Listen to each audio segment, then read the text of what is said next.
Let's step now into the space of asking some career political minds what they are looking for.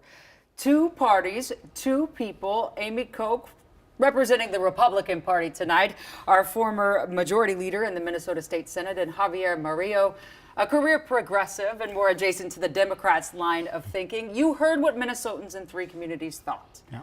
So what do you think is going to happen tonight in terms of what these two candidates need to do and not do? Amy, I'll start with you. Well, it's a big night for both of them. It's the first time that Vice President Harris has been on a stage of this magnitude, and it's one and done, which is, it's just a big moment and a time for her to really move the needle. I think if the issues stay around economy and immigration, we heard in this package from people, that's advantage Trump. However, if things go further afield and former President Trump gets rambly, I think it's advantage Harris.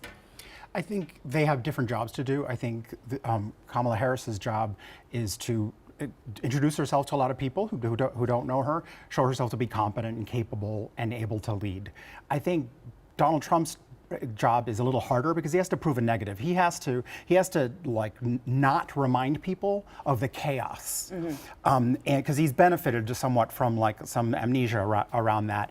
And in the last few weeks, it seems like he's incapable of containing himself. So that'll be the thing. I think I was interested in the person who said, "I hope it's not about personalities, like it's about issues." But is anything ever not about personalities when Donald Trump is involved? I mean, not certainly in the last recent memory of 8 years. I don't think.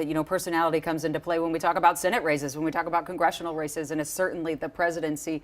You brought up an interesting point, Javier, where you talk about Vice President Harris has to introduce herself to the American people. And when you read pundits or listen to them, that's what they're saying, that people just don't know who the vice president truly is yet. So how does she do that standing next to former President Trump, who everybody knows who he is? Well, I think the issue landscape is actually really stands in her favor. I think on issues of abortion, and I think she's actually done incredibly well talking on owning the successes of the economy and the recovery post-COVID, and so like I actually think that the bar for her is to show up and be smart, which she is, and be like present a strong case, which I think she will do. She will look like a prosecutor up against an ex-felon.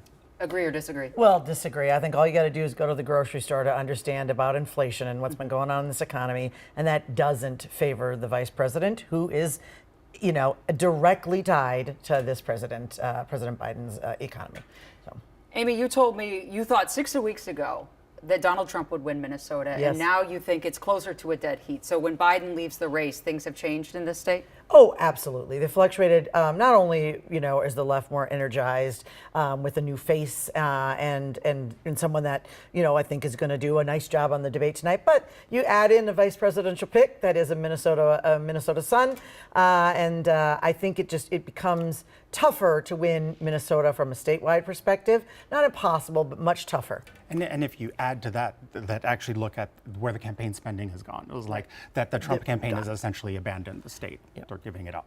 Okay, so who has the higher stakes tonight? 10 seconds. What do you think, Javier? I think they both have high stakes. I honestly do. I think the expectations game is the weirdest thing about debates, because it's like you get measured against, you use different measures to see, he didn't rule, so it's fine. Right.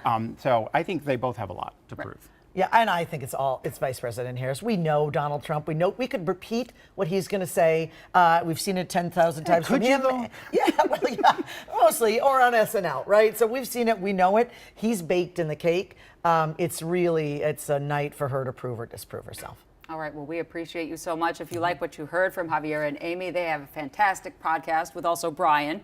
It's called Wrong About Everything. They disagree on almost everything, but remain friends.